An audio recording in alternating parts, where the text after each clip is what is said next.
How's it going, everybody, and welcome to this next edition of the Stupid Questions podcast. Today, we're going to be talking with Elliot Bach. He is a professional triathlete, just a super driven man, and in his title, I'll probably put superhuman because, I don't want to spoil too much in the podcast, but basically, he's gone through some severe, crazy trauma involving a bike crash in the past year, and just hearing, obviously, that story come to light and in the way that he experienced it is super powerful, and he's coming back stronger than he left. So it's very encouraging to see that he is not giving up and he's continuing to push on. But yeah, I just wanted to thank him so much for coming on. So without further ado, I'd like to introduce you to Elliot Bach. Huge giveaway alert. First of all, thank you so much to Synergy Wetsuits for sponsoring today's episode. It is awesome because they are giving away the SynSkin 3, which is a state-of-the-art swim skin that will make you faster when you are in the water coming into T1. So here's how you enter that. First of all, there will be a link to our Instagram in the show notes listing out these 5 different things you got to do to get in on the giveaway. But they are, first, you got to follow Stupid Questions and Synergy Wetsuits on Instagram. You got to like the giveaway post, tag 3 friends in the comments, sign up for our email newsletter at stupidquestions.show. There's a link at the top of the website and at the bottom where you can drop your email there. And then the 5th thing is leave a review of the podcast on your preferred platform of choice. And again, that link is going to be in the show notes. Go check it out on our Instagram page, Stupid Questions Podcast, Instagram, and it'll be pinned at the top of that Instagram as well. So thank you so much to Synergy for sponsoring today's episode and partnering with us on this giveaway. I look forward to seeing who is going to win. The swim, it's funny you ask how the swim was because I swam with, do you know who Chase McQueen is, Tyler Smith? Yeah. Jeannie, yeah, so I was down in, or up in Scottsdale and swim with them, and I really don't swim with many people, obviously of that caliber, but back home it's just not many people swim. Right. So I swam with them, and I thought I was like, oh, I'm a pretty good swimmer, and then I was like, okay, well maybe I'm decent, and then I swam with Mark this morning, and I was like, okay, I'm just bad. Yeah, he has that effect. He will do that to people. Yeah, he's like, oh yeah, we're just gonna do like 13 by 150. Yep. It's not too outside yourself, and I'm thinking, okay, I'm gonna be working hard, but wow, I had to like every 2 or 3 150s, I had to cut off a 50 just so I could survive. So if the few you were doing, the ones you were doing, you made the send off. I made the send off with 3 seconds to spare. So that's just enough time to grab a drink of water and go again. Exactly. Yeah. No. So it was super good. It really was enjoyable. I like swimming with people. They're obviously better than me because makes you better. It makes you better for sure, man. But yeah, how was your swim over at Aqua Bears this morning? It was all right. I had a little issue with my shoulder, so had to cut it short and cut the intensity out. Yeah. It's been doing fine, and then actually yesterday I was talking to somebody about my shoulder, and I think that's because we talked about it yesterday. That's why I flared up today. That's what I'm going with. Yeah. We got 5.5K in, so. Okay, nice. Yeah, that's a good swim. We will take it. So I assume, and we'll get into it a little bit later too, but I assume the shoulder is due to just the recovery of when you had your wreck? Yeah. Okay. Yeah, for sure. So you recently just got back from Maui. How was that training camp? Oh, it was incredible. Yeah. I went out in 2021 and did a camp, and then went out again this year. Okay. Training is just the heat, humidity. Maui's just an incredible place to go. Yeah. Was there with some good people. Had to still adjust some of the training. I mean, just everything I'm doing, I still have to. There's a set schedule, but I have to listen to the body, and I'm getting better at seeing the signs of knowing. Okay, I know tomorrow's going to be backing off, but no, it was good. I had to skip out there. I think I had to skip 3 sessions and adjust 3 others. Okay.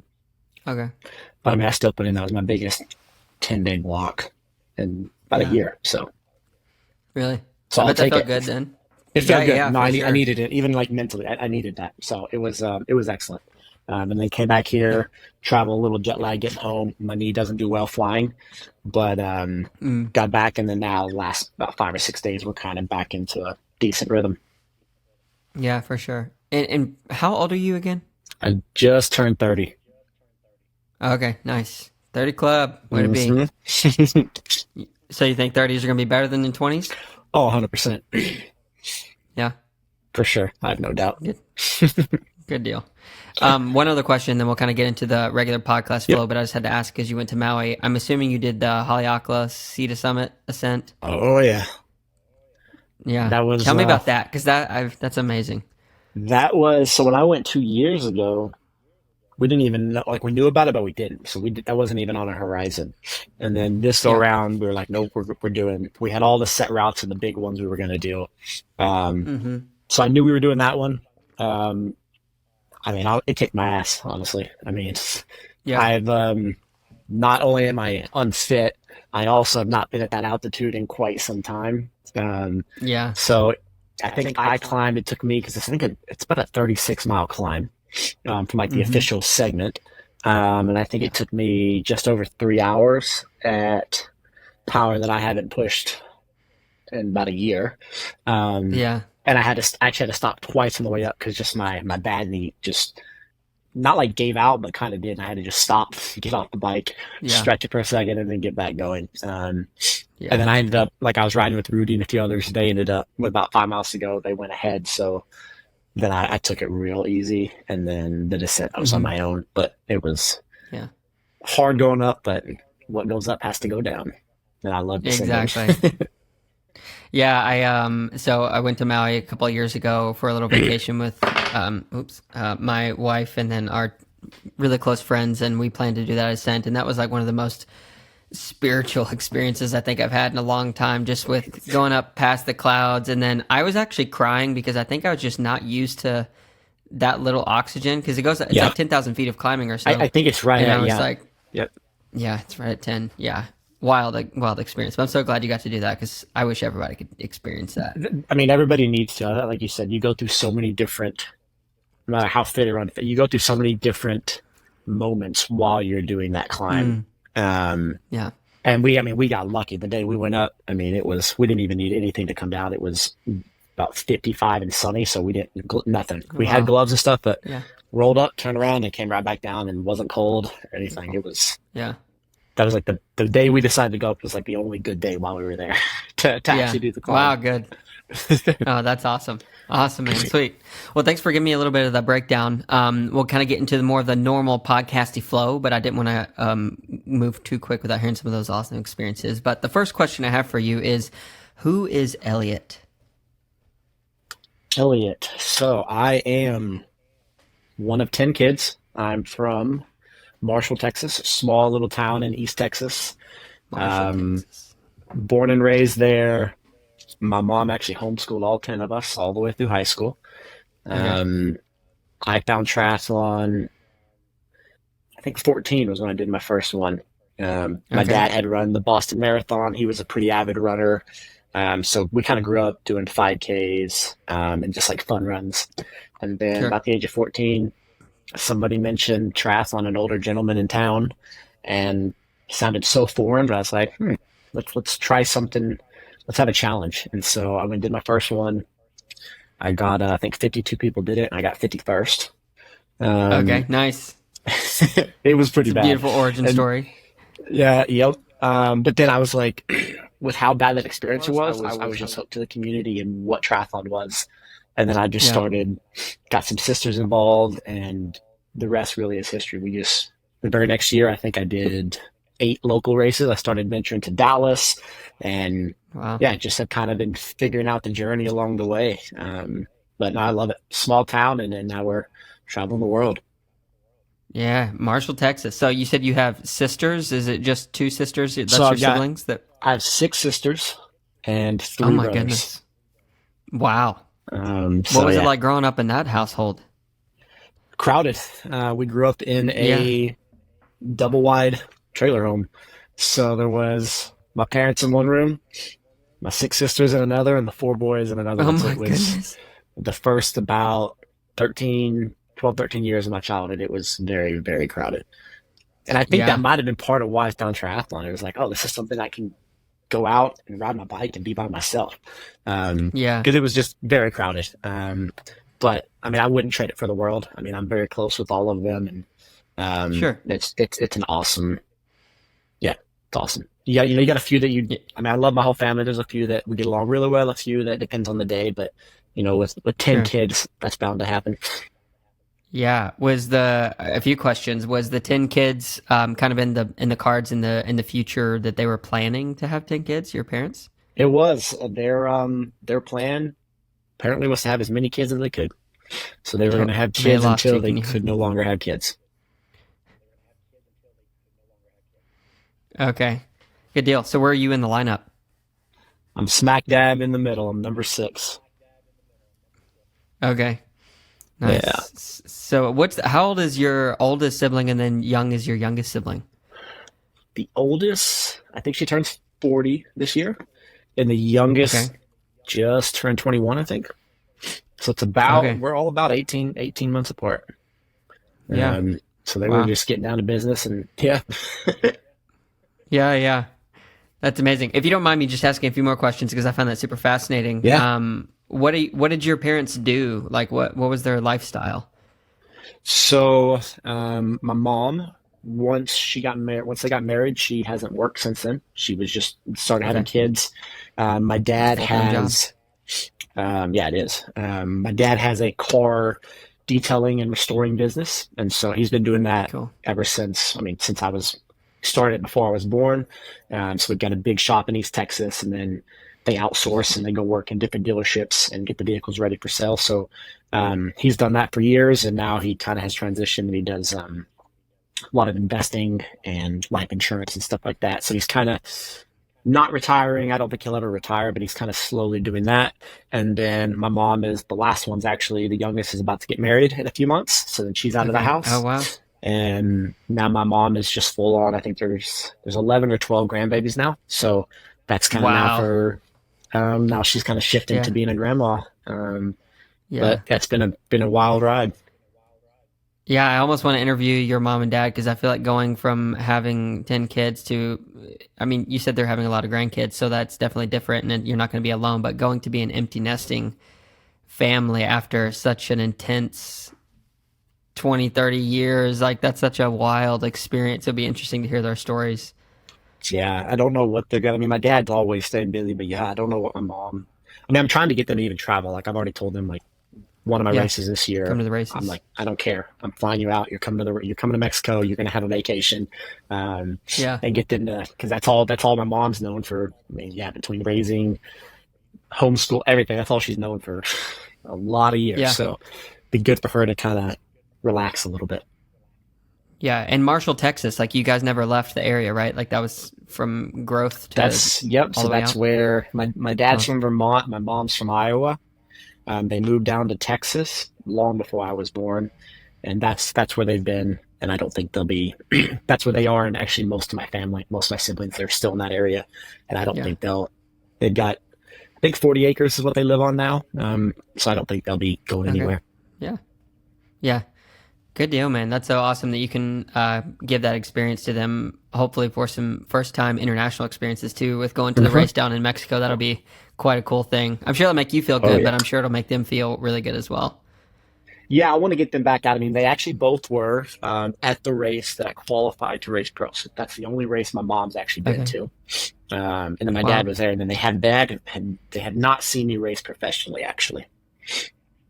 Oh, So, really? which I Okay. get it. When there's so many, it's hard to be all around. Yeah. So it'd be cool to get Yeah. Yeah. them Yeah. to come out to a few races. How do you think that will affect you mentally as you prepare and then race day comes? Because obviously you don't know till you get there, but Right. I think it'd be good. I mean, my dad from day one. I mean, I've got a lot of really good supporters, but I mean, my dad's been my number one. I mean, since day hmm one, and when he saw it, I kind of was enjoying it. I mean, he's had my back better than anybody ever has, and I know he hmm always will. And so I think it's going to give a little extra pep in the step to know that he's out there. yeah, for sure, man. That's super exciting. When is that race, by the way? So the one I'm going to take them to is the plan will be Cozumel in September. Okay. Okay. The 70.3. They may come out, if I, depending on what my comeback race is, they might come out, but the one for sure will be towards the end of the year. Yeah. Okay, for sure. Note taken. I'm going to ask about that here in a little bit. So I have two younger sisters, younger by 4 years and 12 years. So I was always talking them into all kinds of crazy stuff. Yeah, as I was a younger kid, building crazy ramps. And I was actually truly scared to do most of the things that I built. And I was like, convince my sister, no, you'll be fine. So I have lots of good stories, but I'm curious, with 10 siblings, there must have been all kinds of shenanigans. So do you have any memories that just really stick out from your childhood that were fun, crazy, or wild? I mean, I've got a few. I mean, the only big one from my childhood, I mean, it's a pretty bad one, so I don't know if I can share it. Oh, please do, But if you don't mind. I guess, yeah, you can decide if you want to edit it out or not. The only, Okay, like, I'll put a marker. it was just a wild ride, but basically, so I'm number six, and then number seven is a brother, and number eight's a brother. Okay. And Mm-hmm. just kind of growing up, the number eight, which he's now 20, see, I'm 30, I think he's 24, 25. We're actually like best friends Okay. now, but just we were kind of going through our early teens. I mean, he just was, Mm-hmm. we did not like him. He was just always trying to like get us in trouble and just being terrible. So, myself and the Mm-hmm. brother in between us, we took him out one day. He had just like, I don't know, like the last straw. So we actually took him out. We decided we were going to hang him. Um, Oh my and goodness. so I had known how to tie a noose, like, and everything. So we went out, we found a tree. I threw it up and over. We drug him out, put it around his neck, and like right as we were starting to pull him up, and I don't know what our thinking was, but right as we were pulling him up, my mom saw from the kitchen window, came running out, and then I mean Dude, we were beat what? for we were beat for days after that. I'm sure you That's were. but we're really good friends now, so it's like it's and we're really close. But I mean, he straightened up after that. You know, it was kind of like, okay, here's an Yeah. awakening. Like, I better respect my older brothers. Um, but we Yeah. were always the three of us. I mean, the sister right above me. I mean, you know, it's kind of one of those things. I would pick at her all the time. And my dad's thing, kind of growing up, is if we hit our sister, really any woman, you touch a woman or anything, he was gonna make us Yeah. eat soap, and we were gonna get whipped. But I didn't care. Oh Like, wow. I did not like her. So that was like a constant Mm. battle. And then the three boys, we were always pretty much every day we were doing something to somebody that they'd call, my mom would call dad, and he'd come home and we'd get a whooping and then carry on about our day. Oh my goodness. So when you were getting a whooping, or you had that anticipation, were you afraid of that? It depended on who was doing it. So my parents both were very different. So my dad's office was a mile away. So a Mm-hmm. lot of times my mom would handle it, but if she didn't want to, Yeah. she'd say, go to your room. She'd call my dad. But if you call my dad, he's got to stop what he's doing and come home. But it was different. Like when my dad would discipline us, however old you were, that's how many times you were going to get swatted. So at least you kind of knew. Yeah. You could prep. I'm 12 years old. I know that's what I'm getting. But with my mom, a few times she would just whip you until she got tired. And so that could be 5 or that could be 30. So I actually preferred when my dad Good disciplined grief. us. But Yeah, honestly, because it was more um, like to the point. I knew exactly what I was getting and it was done. But honestly, I mean, growing Yeah. up, I probably deserved about 99% of the ones I got. And I don't regret it Yeah. at all, like the things I did. I mean, I would do things and knew what was going to happen and the repercussions, but it was fine. I was like, I'm going to do this and I'll accept it and then I'll carry on. Yeah.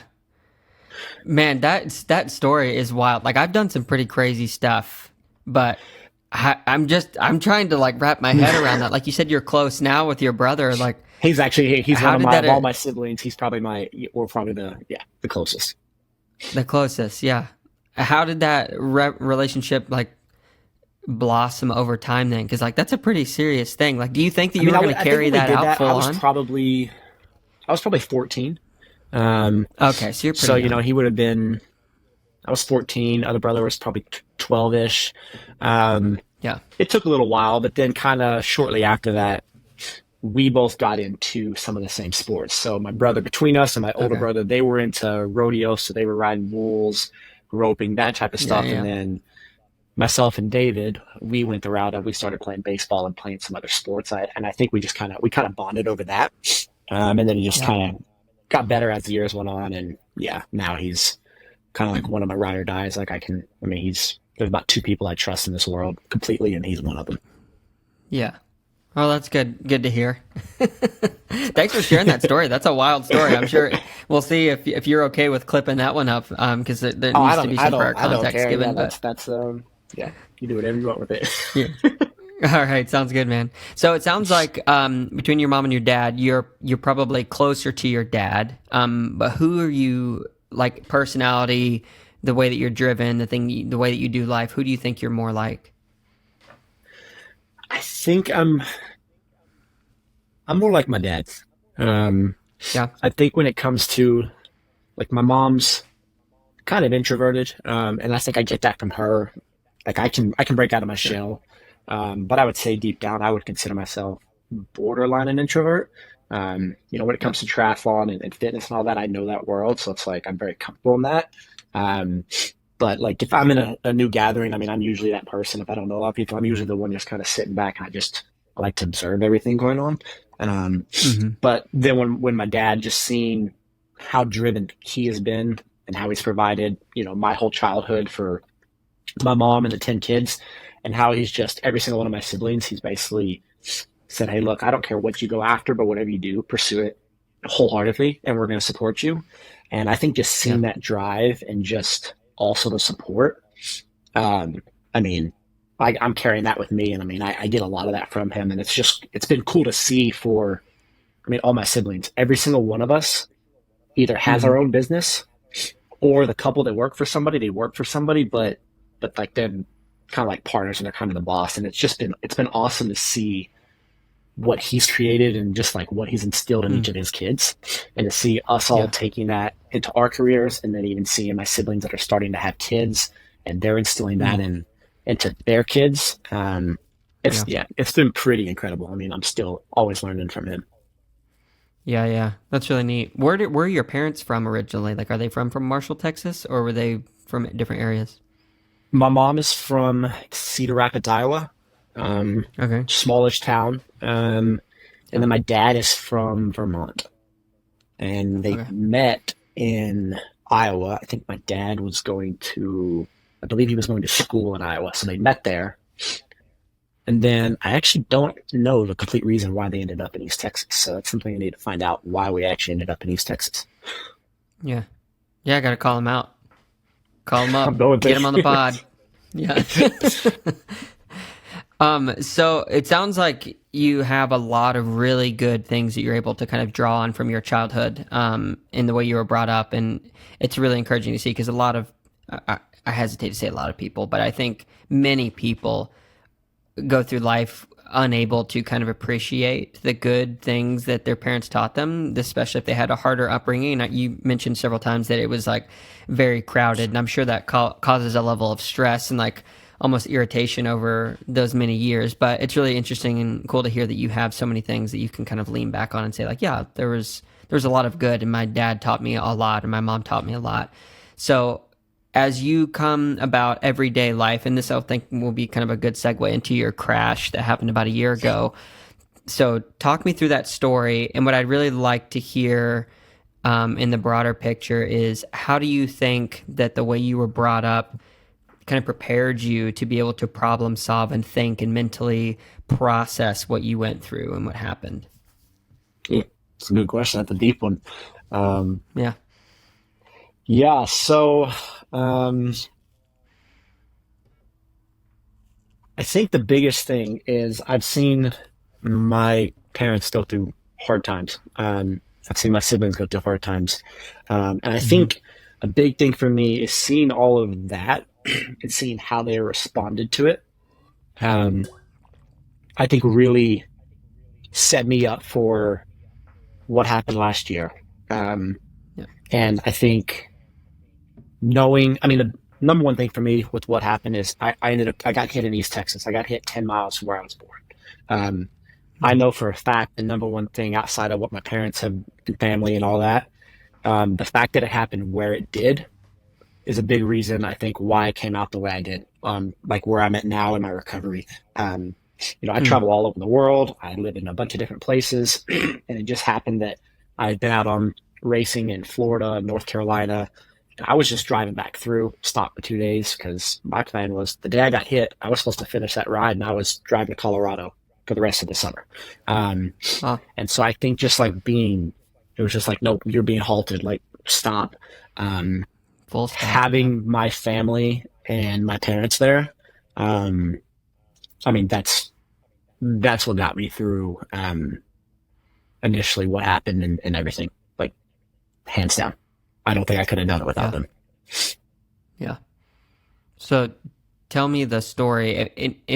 I understand, so from past traumatic experiences that I've had, whenever telling those stories again, depending on where you are in the level of kind of processing them, it can be very difficult. So if you don't want to recount what happened, just let me know. But I would be curious to hear just your frame by frame memory from going on the ride, when it happened, post waking up in the hospital, all Yeah. that stuff. Yeah. Yeah. No, I can do my best. And yeah, like you said, I mean, I've told my account probably 4 times now. And I mean, each time it's hard. So, but we'll give it the best go. But yeah, May 24th of last year. Um, like I just mentioned, I was getting up, had a long ride that day. I think I had 5 hours on the schedule is what the plan was. Yeah. Went out with a 19-year-old kid that, we coach, Jay Stewart, who lives in East Texas. We've been helping him for a few years. So he showed up to my parents' house. We rolled out at 6:45 in the morning, went out and rode.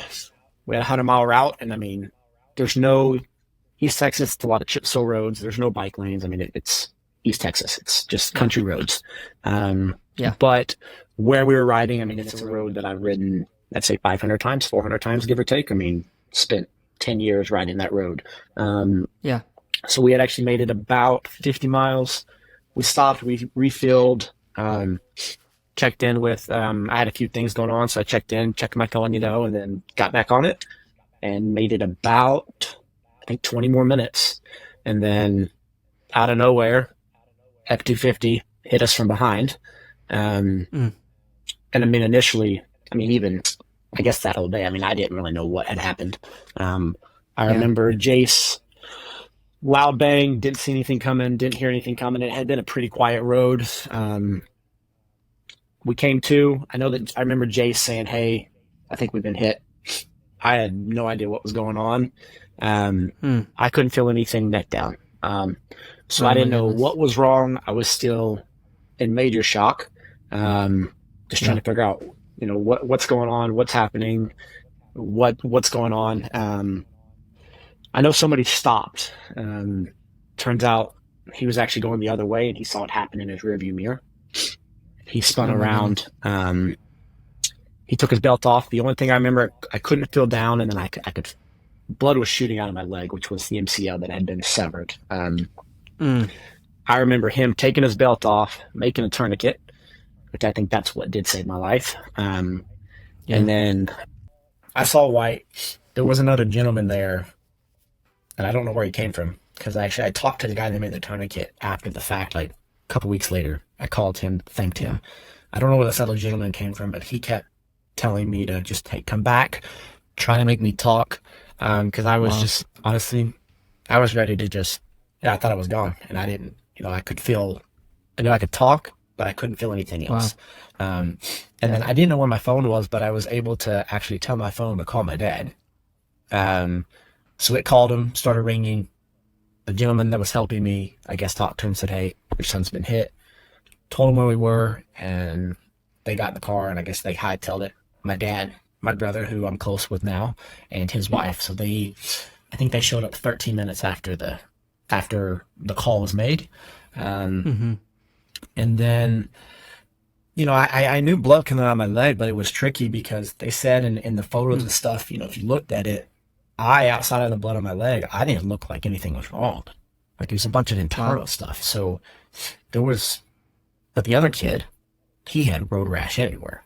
But I remember them pointing to him and saying, hey, Jace is going in the ambulance, and this one's got to go in the chopper.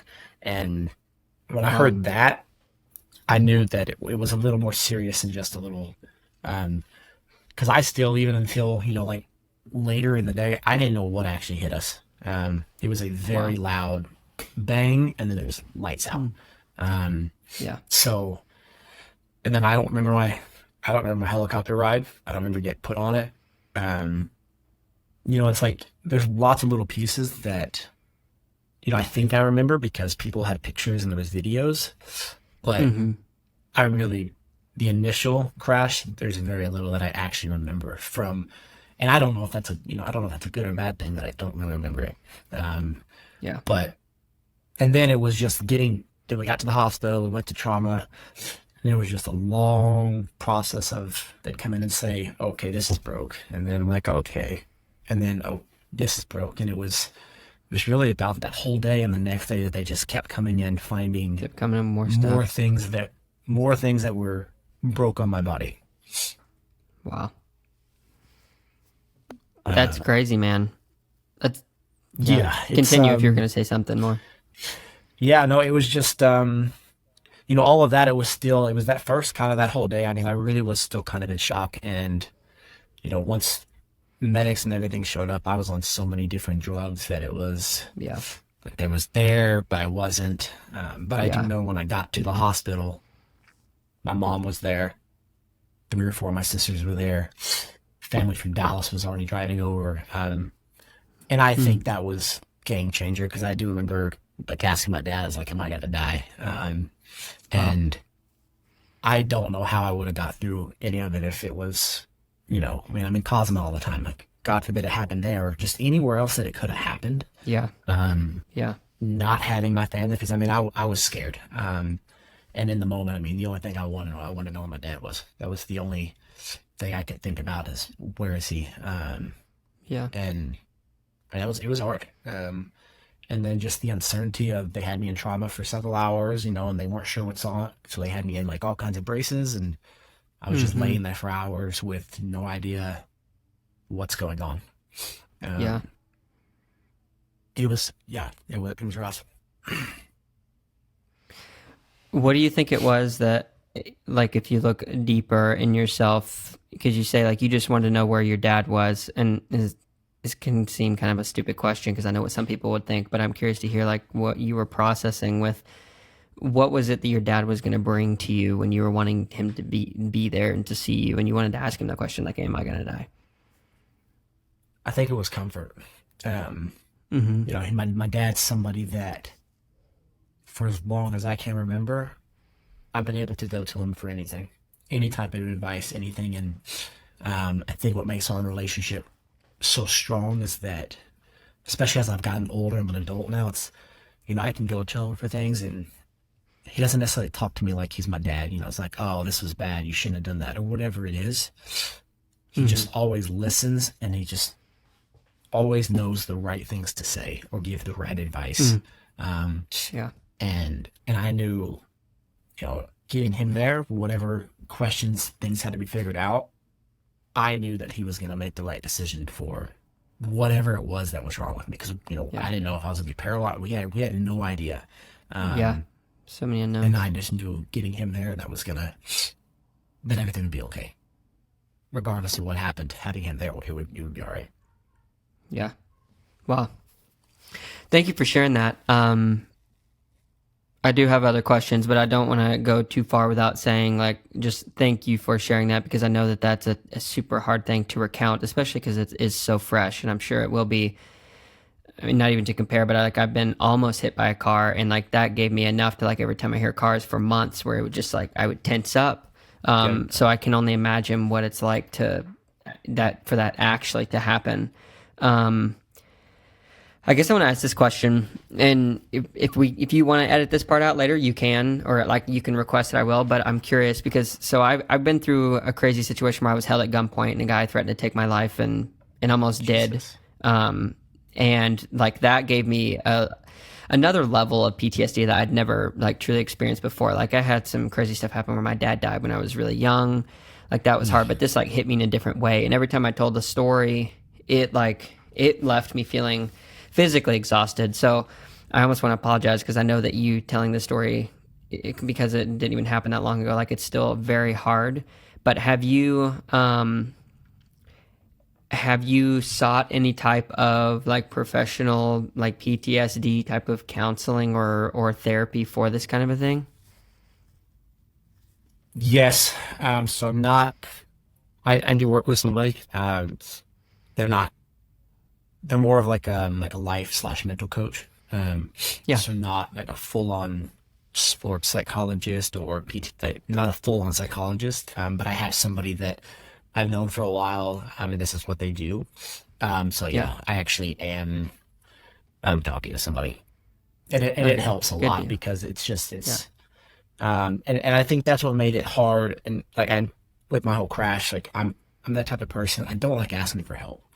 Never been that Yeah. way. I've just kind of been stubborn, and it's like, let me just do it because I'll figure out how to do it quicker, or not even necessarily better, Mm. but so, Yeah. going from, I mean, that was what's hard for me, is going from training all day, every day, do what I kind of want, what I want, and then literally take a part where it's like, I couldn't even feed myself, you know, that type of adjustment, um, it really, it'll really shake you up, but then it also really, for me, really makes you pause, whether you want to or not, because I mean, I had to, and really Mm-hmm. think, what is important in life? What are you Mm. doing? It was almost like not that I needed a wake up call, but it almost was a wake up Yeah. call. And it's just, I For mean, sure. since then, it's given me, like, it's still fresh, but it's given me just such a different, I guess, outlook on life Yeah. and Yeah. what is important and not important to me.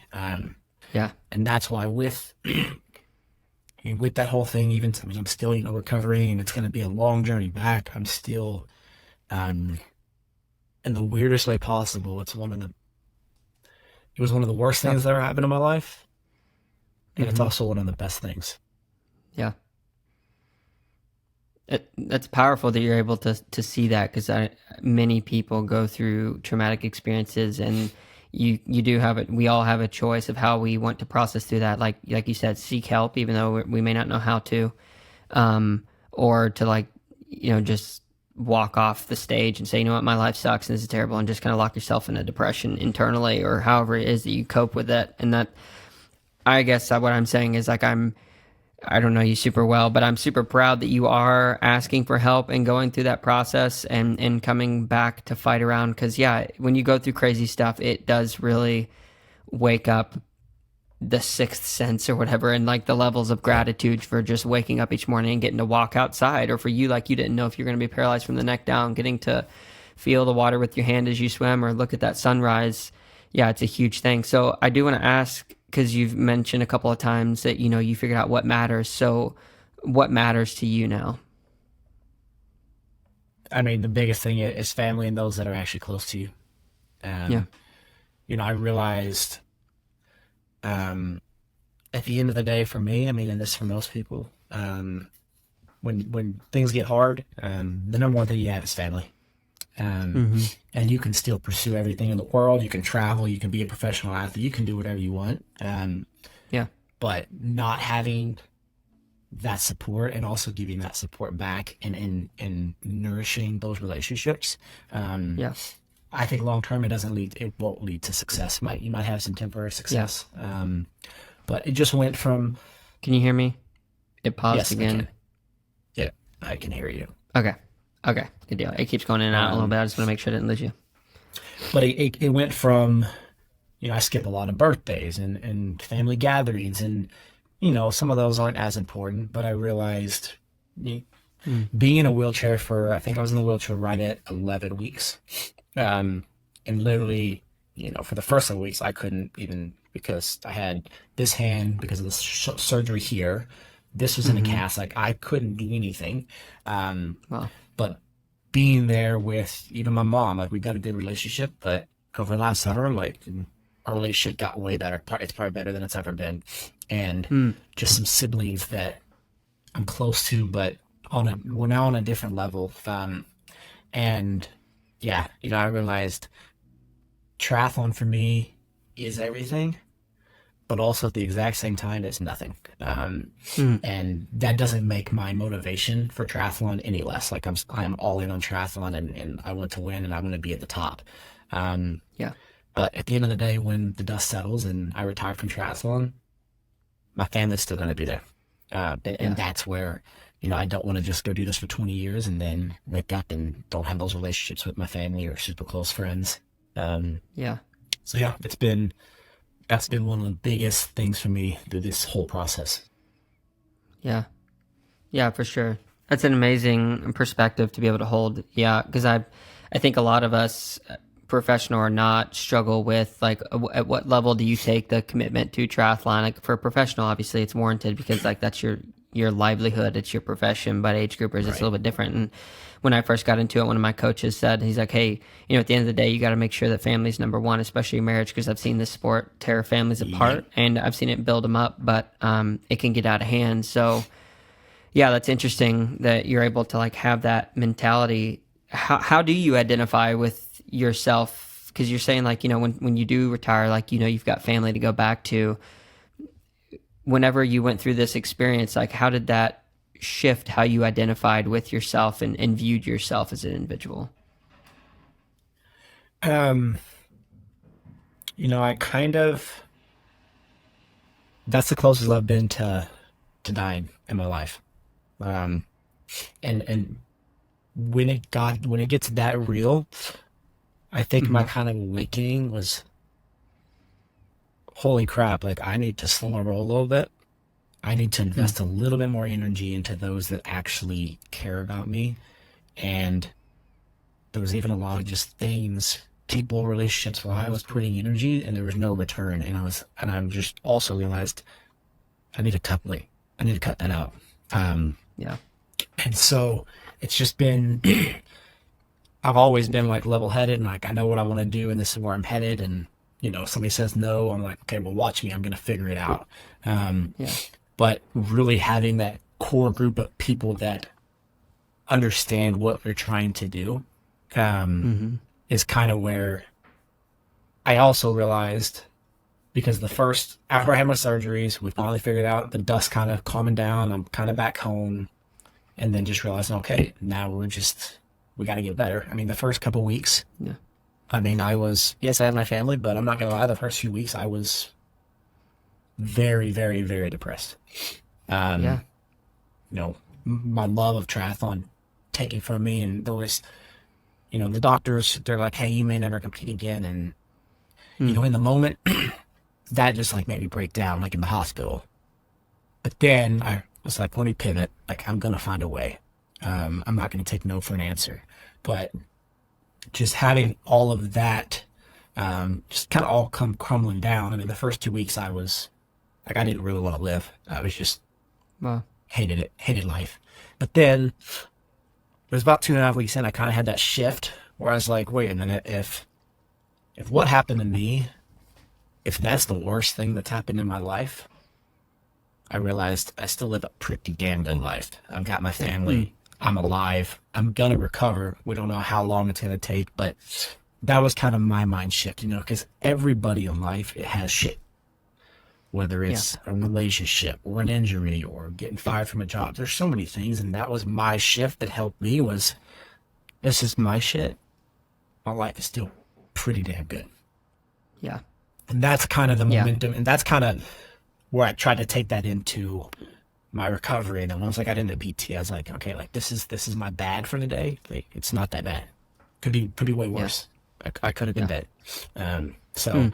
that was kind of where took a few weeks, and then I was like, all right, this is the new normal for now. So Yeah. control what I can control, and do what we have to do to get back to where I want to be. Was there a person or a group of people that seeded those thoughts originally, or was that more of like an internal pondering, processing? Okay, this is what I want.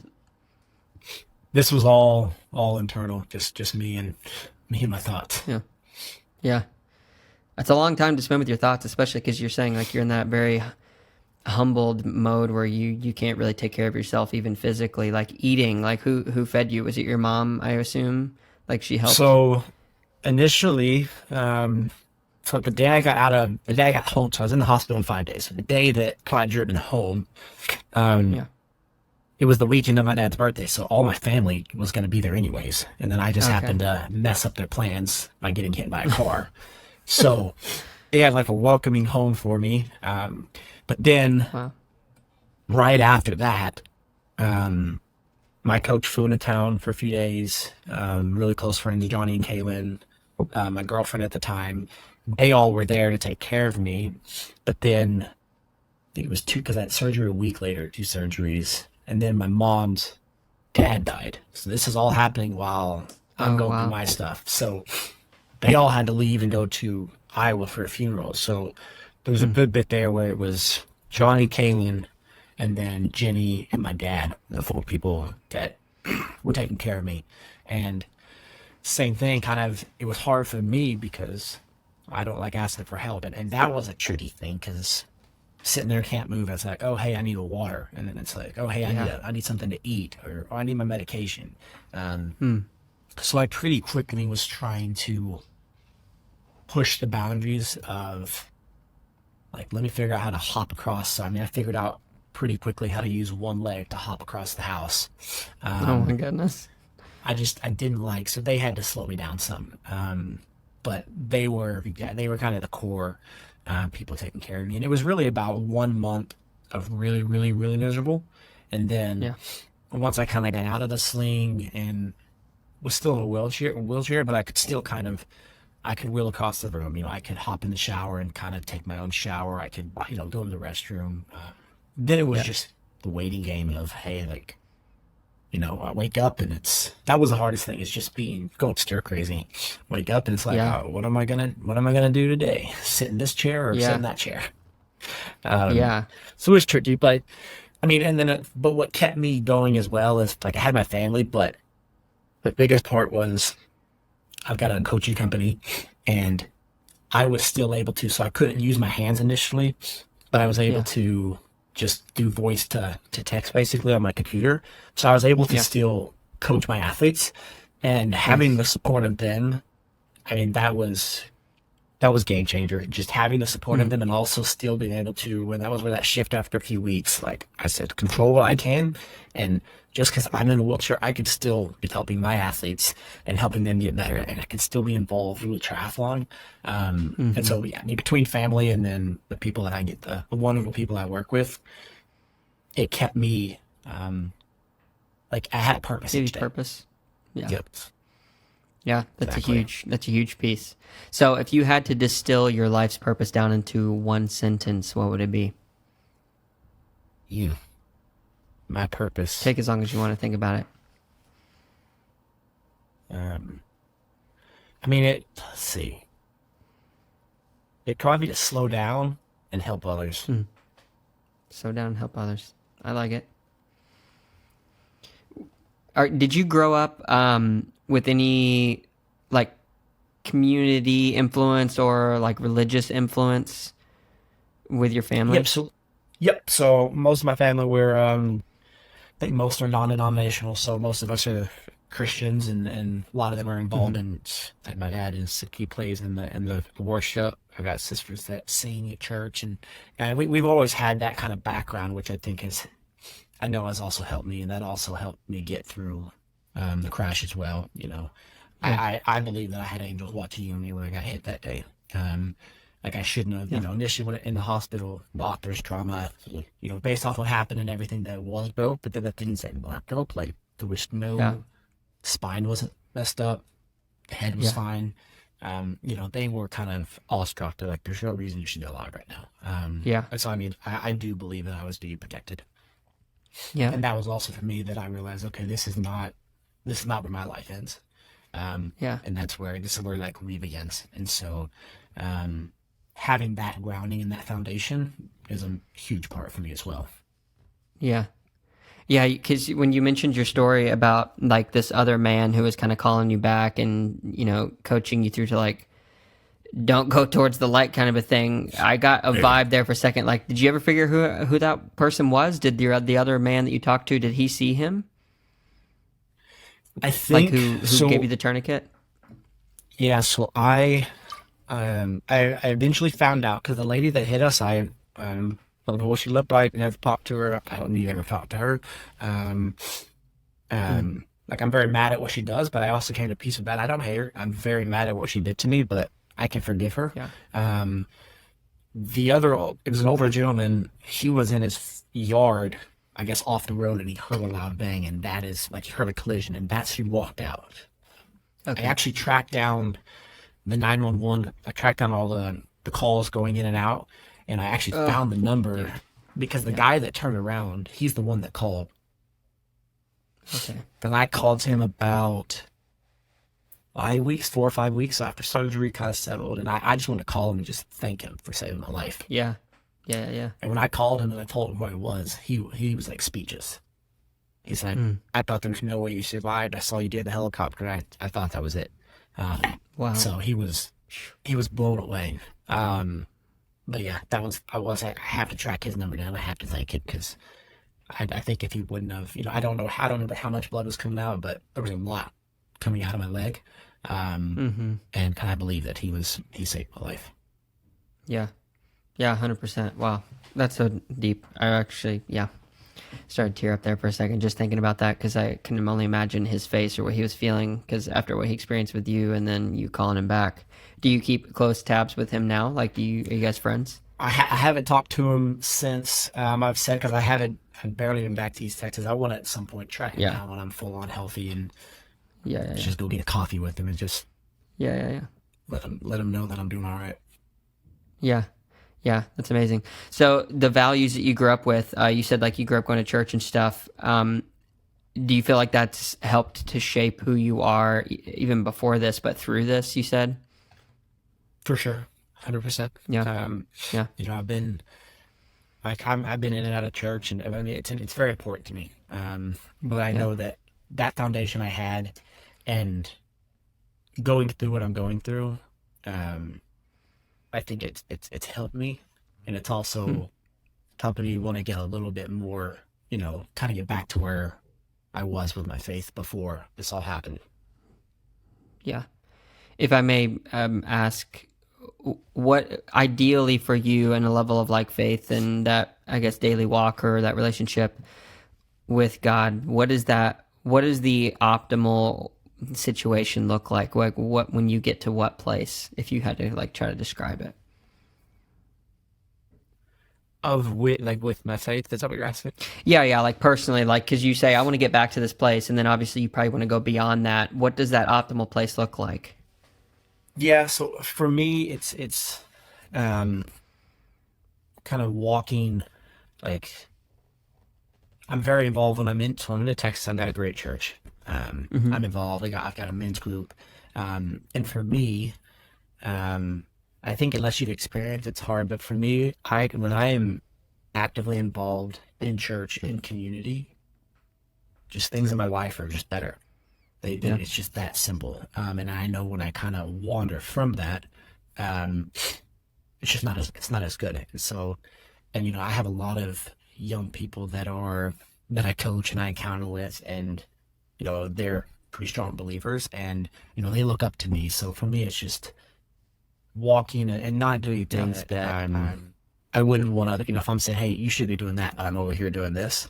And so it's getting back to that happy medium and that good place, and that's where it's been. A lot of my family, I mean, like when I'm back in East Texas, or I mean Dallas, like my brother-in-law, like he's a men's group, so like I don't know his name, and keep it. It's not super religious, but it's just a bunch of guys that are trying to walk the right way, make the right decisions in life, and just kind of keep each other accountable, because none of us are perfect. And I don't claim to be, and I never will be.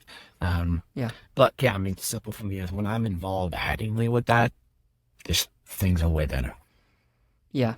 Yeah, community is so important. So I went on this 3-day retreat that one of my really close friends, he decided he was going to pay for me and 8 of other of his close friends to go, all expenses paid. Like he bought us all flights out to Canada, and then we went to this retreat. And it wasn't an ayahuasca retreat, if people know what that is. It wasn't like one of those shaman things, and it wasn't an overtly like religious retreat. But the whole purpose of the retreat was basically like, okay, personal growth. But what does that really look like? And there's this book called The Power of Moments by Chip and Dan Heath. They're like businessmen, and the entire premise of the book is essentially wrapped around this idea that to impact someone's life with a product, with a service, or whatever it is that you're trying to get out there, you have to give them this moment of realization that like this is a valuable thing, or like give them something, because it's experience. Like our generation, we were kind of coined for going out and chasing experiences rather than things as much.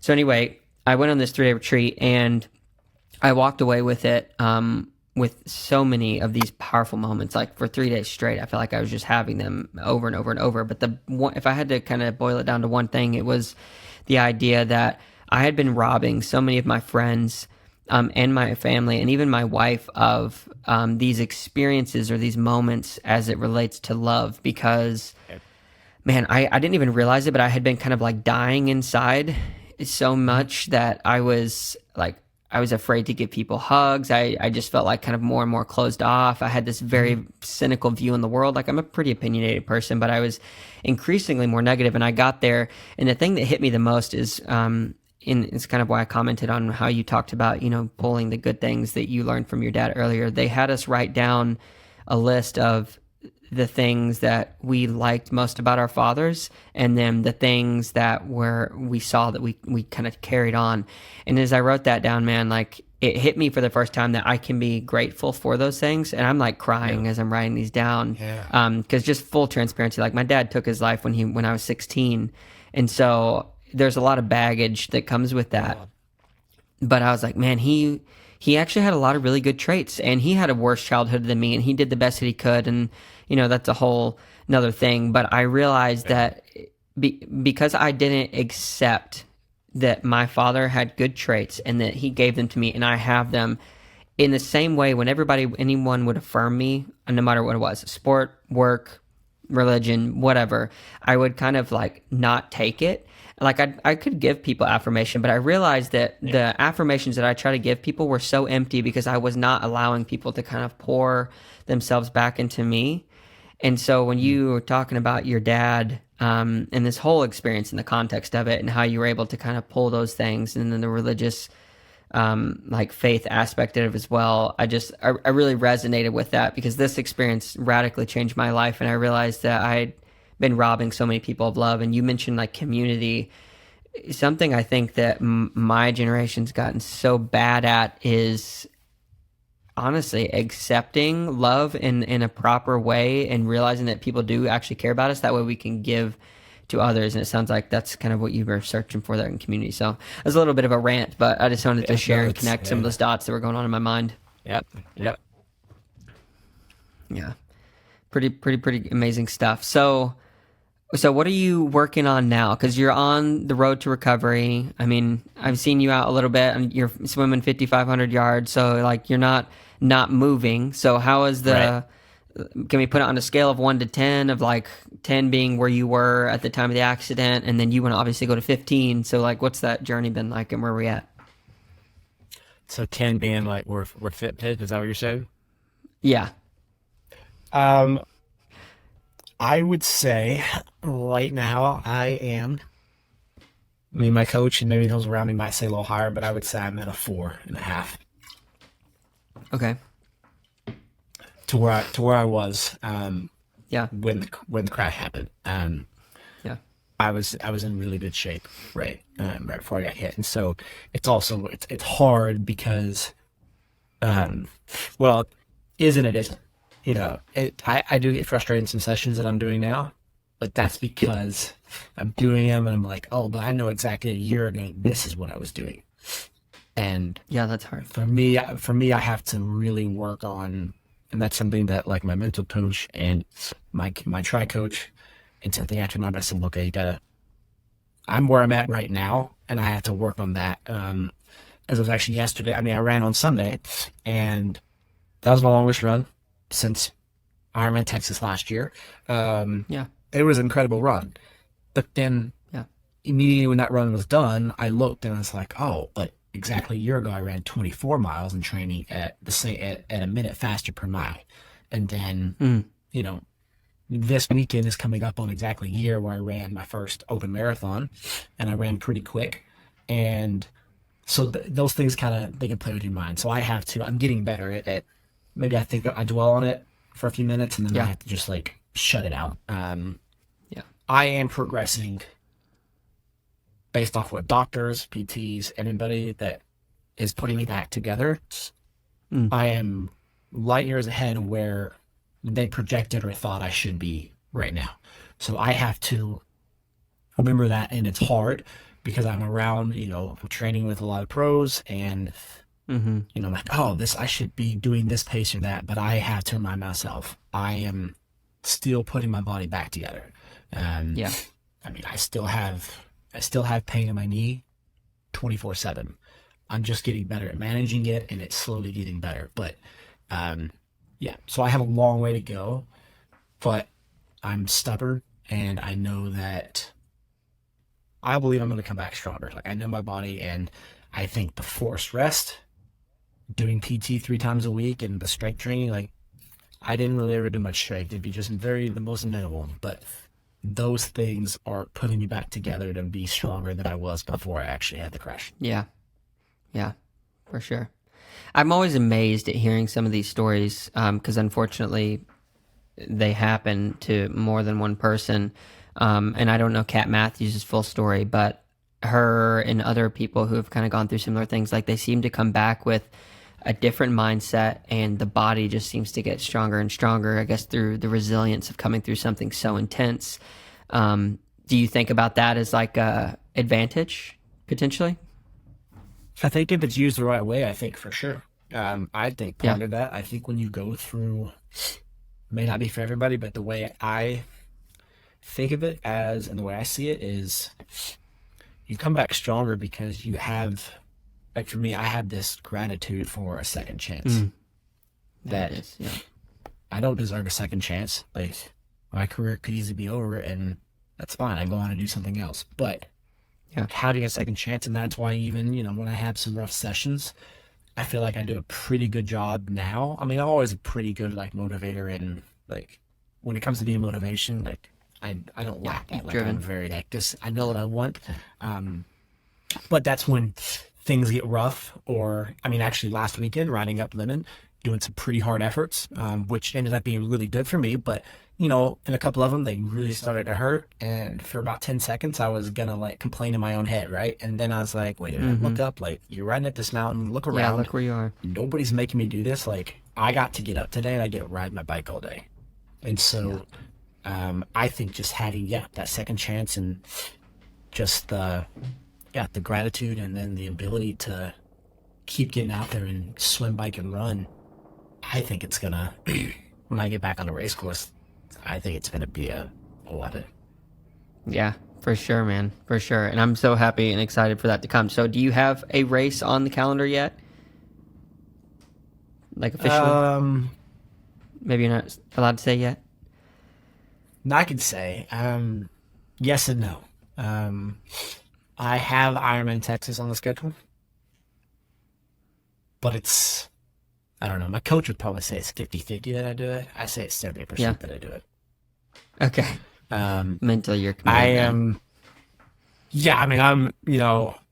I don't lack motivation, but at the same time, just like I tell my clients and athletes, like, we need to have something on the schedule, right? Yeah. So, for me, I'm from Texas. There's very few pros that live in Texas or are from Texas. That's my hometown race. I mean, it's 4 hours south, but like when it comes to, I got a lot of support that comes out to that race. Always. A lot of my team, we got a lot of our athletes that are doing it as their first big race. So I would love for that to be my comeback race. But with that said, if we get 2 or 3 weeks out, and my coach, he knows me very well, he's going to make the ultimate call. So, in my head, I'm like, no, like, I'm all in. It's going to be Texas. We're ready to go. But he's the one that's actually looking at the data. So we're going to make the call, but that is, perfect world. I would hope for Texas to be, be just under a year. Doctor said I probably wouldn't race till July or August, and I don't want to wait till July or August. But at the same time, though, I want longevity, and so that's where, same thing going back to not really helping me, even listening to PTs, like, that was a hard thing for the first, like, month of, like, push the boundaries. But I am realizing, I could probably go all in, and I could do Texas, but what if that then injures me again, and then I'm out for the season, or I'm out for good? And so, you don't want to push it. I'm all in on it for me, but there are people that are a lot smarter, the doctors and all that. So I am listening to them, and So my coaching, they'll get to make the ultimate decision. But yeah, perfect world, it'll be Ironman Texas at the end of April. Good deal, man. So I have 2 final questions for you. Okay. Do you have a girl? This is actually a question, but it's not the question. Do you have a girlfriend? You don't, do you? Not currently, no. Not correct. Okay. So then I'll ask it from someone else who loves you. From the perspective of your parents, if I was to ask them, hey, what truly like makes Elliot happy? What do you think they would say? Oof. What makes me happy? Um, Might be kind of a weird response, but what makes me happy is people doing what they say they're gonna do. Yeah. Following through. I don't have a lot of pet peeves, but I think one of my pet peeves is if you commit to something or don't do it. Um, I don't know, that kind of like gets under my skin. So it's kind Yeah. of just be whatever you say you're gonna do it. And I try to live by that as much as I can. But what makes me happy also is my nieces and nephews. I've heard and love Oh, yeah. them. So when I Yeah. get to be around them, I don't know, it just like fills my cup.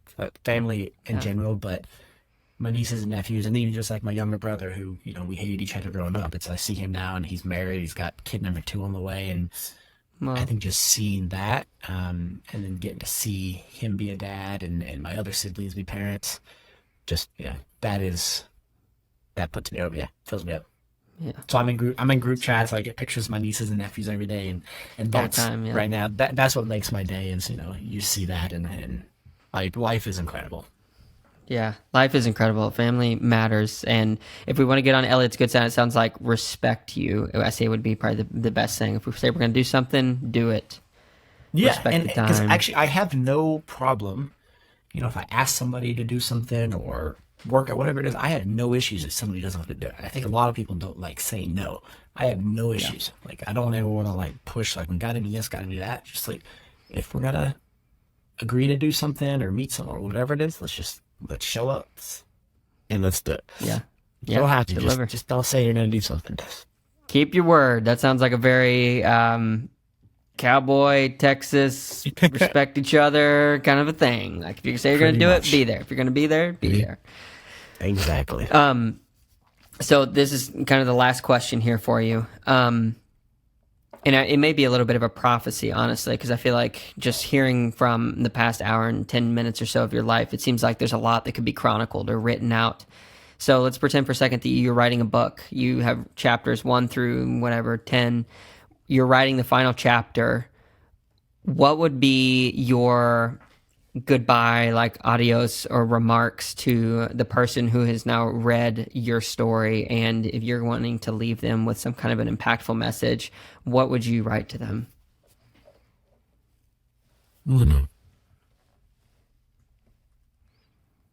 Might take a second.